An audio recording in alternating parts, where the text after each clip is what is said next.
Yang kedua, baik atau tidaknya makanan tadi. Misalkan nih adik-adik sekalian ya, atau bapak ibu sekalian, ada yang mau mungkin bersyukur atas mungkin prestasi atau apapun gitu, tiba-tiba orang tuanya ngajakin beli makan fast food, nah, gitu ya. Kalau saya sih menyarankan kalau anak-anak lagi ada prestasi yang mungkin atau hal-hal yang mungkin mau disyukurin ya, itu saran saya janganlah pergi ke fast food ya. Jangan pergi ke fast food, jangan makan di fast food, karena itu bukan makanan yang baik untuk tubuh kita ya.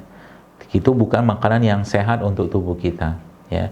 Itu bukan makanan yang layak untuk tubuh kita, karena terlalu banyak bahan-bahan kimia di sana ya. Terlalu banyak bahan-bahan yang menyebabkan masalah dalam tubuh kita. Jadi ini sebenarnya ya harus kita jaga baik-baik ya. Harus kita jaga, kita teliti dalam apa-apa yang kita konsumsi setiap hari ya. Seperti itu. Maka kalau lagi misalkan lagi mungkin di sekolahan, kalau lagi offline atau lagi sekarang online juga saling berkirim hadiah atau mungkin makanan. Nah, jangan kirim makanan-makanan yang bikin masalah kepada orang lain ya. Atau jangan kirim makanan yang nanti gara-gara makanan tadi orang bisa sakit. Masalahnya adalah ketika bapak ibunya ternyata bisnisnya itu kan repot. Bapak ibunya ternyata malah bisnis makanan-makanan yang tidak sehat. Nah, ini yang repot ya. Jadi ya bukan nggak boleh sih ya, saya katakan masalahnya ketika itu jadi kebiasaan, ketika itu jadi jadi makanan harian, itu yang repot ya. Contoh begini, sarapan pagi misalnya. Saya mencoba membuat sebuah menyederhanakan konsep ini. Contoh mungkin pagi-pagi ya ketika sarapan ya, anak-anaknya malah justru dikasih sarapannya ya nugget, terus yang kecil tuh loh, sereal apa tuh, apa ya Koko Crunch ya. Pagi-pagi anaknya dikasih makan Koko Crunch ya. Masya Allah ya, sebenarnya itu cara, berarti orang tuanya, Bapak Ibu sekalian, itu telah membenamkan kebiasaan yang tidak sehat kepada anak, karena anak itu akan merekam gitu loh. Jadi ketika pagi-pagi dia sarapannya Koko Crunch, ya saya katakan Koko Crunch itu bukan gaya sarapannya kita. Udah gitu kan ini kemasan, Bapak Ibu pernah lihat nggak ya? Atau adik-adik coba lihat itu dalam crunch itulah gitu kan. Itu kan sebenarnya banyak sekali bahan kimia di situ gitu kan. Udah gitu dipakai lagi susu kemasan lagi. Jadi anak-anak akhirnya datang sampai sekolah, sisanya cuma sisa ngantuk tok gitu. Iya kan? Ngantuk aja gitu. Jadi subhanallah nih. Ya kita bicara di keadaan normal ya. Apa tidak normal kayak begini pun, dalam wabah kayak begini pun ya perlu diperhatikan juga apa yang diberikan atau apa yang dikonsumsi untuk anak-anak gitu kan. Seperti itu. Ya, terus juga disanguin ya, anaknya disanguin lagi, sosis lagi, nugget lagi, segala macam. Terus jadi kapan anak tuh mendapatkan, atau kapan adik-adik ini bisa mendapatkan makanan-makanan yang sempurna gitu loh ya, karena apalagi nggak dikenalkan dengan makanan-makanan sehat seperti kurma kayak begini ya. Jadi kalau Anda sudah mulai mengenalkan, jadi camilan itu ya camilan yang sehat ya, kayak kurma, kasih dia kacang ya. Kalau mungkin kita sekarang lagi musim buah-buahan ya, camilannya itu gitu loh. Nah ini kalian ya adik-adik sekalian minta sama orang tua. Jadi kalau nanti dapat uang saku ya, selain nanti misalkan jajan atau apa tuh, uang sakunya juga disimpan nanti buat sodako, buat bantu saudara-saudara kita yang lain. Juga nanti buat beli makanan-makanan sehat, beli madu, beli kurma gitu kan, beli habatus sauda. Siapa tahu orang tuanya juga belum tahu tentang itu. Dan orang tua juga sebaiknya menyediakan itu di rumah ya. Sebaiknya menyediakan itu di rumah ya, madu, habatus sauda, segala macam, zaitun gitu kan. Sehingga nanti ketika pun sakit diobatinya juga pakai itu gitu loh. Pakai tanaman-tanaman atau mungkin bahan-bahan alami tadi. Ya bukan diobatinya dengan obat-obatan yang justru malah ada efek samping atau banyak efek sampingnya. Ini kan sebenarnya masalah. Ya kenapa saya katakan masalah? Karena ketidaktahuan orang tua gitu kan Bapak Ibu sekalian ya. Ketika misalkan anaknya demam, langsung saja dikasih mungkin paracetamol. Boleh nggak? Ya boleh. Ya masalahnya apakah demamnya itu harus segera langsung dikasih obat penurun panas? Belum tentu. Mungkin dia kurang cairan, mungkin dia katakanlah kurang enzim, mungkin dia kurang vitamin, kurang air, kurang apa gitu loh. Atau mungkin juga kurang pijetan, atau mungkin kurang pelukan.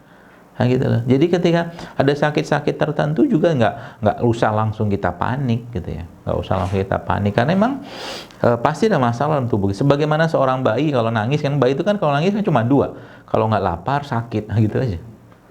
Jadi seperti itu, jadi memahami kayak begitu ya. Jadi akhirnya kita dengan mengenalkan ya, kalau saya menyebutnya produk ciptaan Allah ini kepada anak-anak, maka anak-anak itu lebih dekat ya dengan makanan-makanan alami tadi ya. Lebih dekat dengan sayuran, lebih dekat dengan buah-buahan, dia lebih kenal dengan madu. Bahkan anak saya umur 3 tahun ya, anak saya yang terakhir itu subhanallah ya, dia kadang-kadang minta, ayah mau minum herbal, dia bilang gitu, mintanya minum herbal ya, mau minum herbal. Jadi subhanallah ya, jadi ketika kita mengenalkan ini pada mereka dan anak-anak dipaksakan untuk tahu ini, dipaksakan dalam tanda kutip gitu kan, akhirnya mereka sendiri yang meminta ketika ada masalah dalam tubuhnya ya. Contoh mungkin lagi badannya nggak enak gitu kan, habatus sauda kayak begini, nanti bisa dibuka, masukin dalam satu mangkok kecil, campurkan madu, dikasih dalam bentuk puyer ke mereka, itu bisa juga. Atau mungkin kapsul-kapsul yang lain, mungkin kapsul mengkudu, mungkin kapsul alang-alang atau apapun itu ya. Nah, jadi akhirnya kita lebih mengembalikan konsep penyehatan atau kesehatan atau pengobatan itu kepada apa yang Allah ciptakan. Ya kalau itu katakanlah sudah nggak bisa, misalkan demam sekian lama nggak turun-turun juga mungkin kita perlu menggunakan obat-obatan. Tapi kalau tidak, ya kita kembalikan dulu pada alam. Nah, ini sebabnya Bapak Ibu sekalian ya.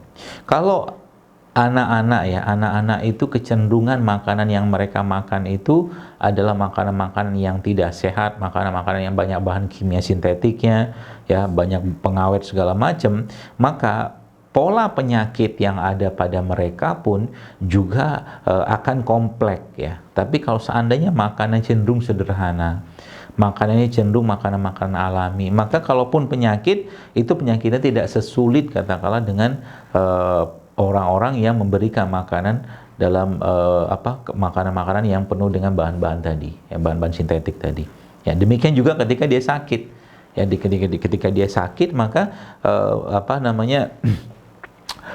makanan tadi atau mungkin produk-produk herbal tadi itu cepat gitu kan, cepat memberikan efek ke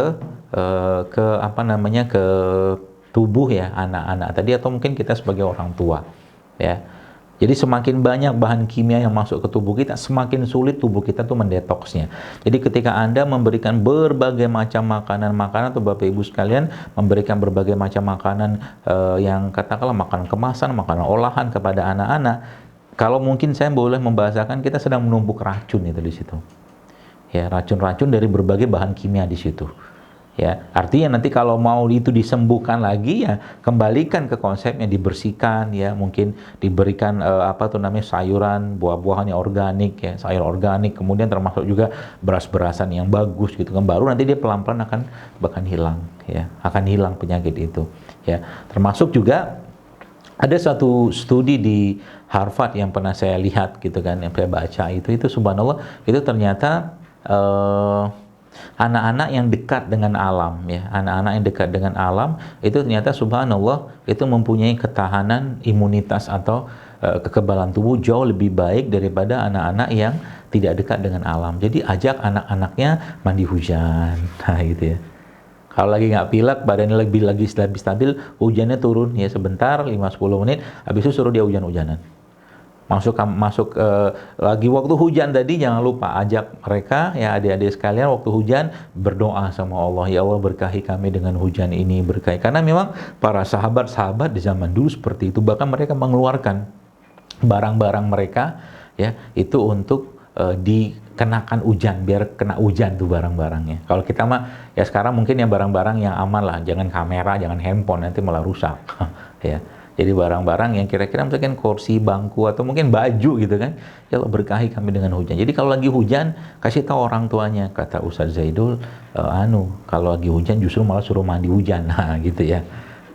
Jadi percaya Allah ya. Karena Allah Subhanahu wa Ta'ala telah menciptakan hujan itu untuk kita, menurunkan hujan untuk kita, untuk kebahagiaan dan ketenangan kita.